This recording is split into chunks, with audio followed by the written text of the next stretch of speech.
在咱在地前来关心花莲的消息，未少民众到超市去消费买物件，拢会扣点数，还是参加抽奖活动。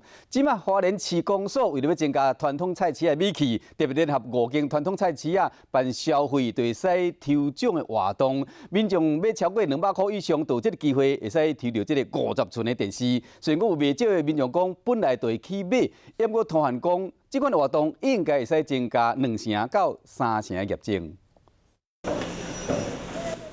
这是传统的菜市啊，民众来这买菜，准备暗时的料理。不过较特别的是，因为手内拢摕这张摸彩罐，因为即马毋那是超市咧办抽奖，就连传统的市场嘛有举办。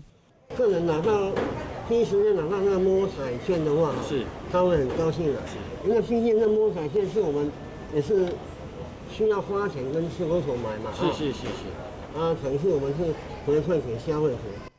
花莲市公所为了促进传统市场的买气，联合5间市场举办抽奖活动。伫10月初4以前，只要消费超过200块，就会当领到摸彩罐上大奖，还会当抽到50寸的电视。市场不会，对，为什么？固定会来啊，比较有人情味啊。人情味。对，买到都认识的，跟就比较，我就感觉比较好啦。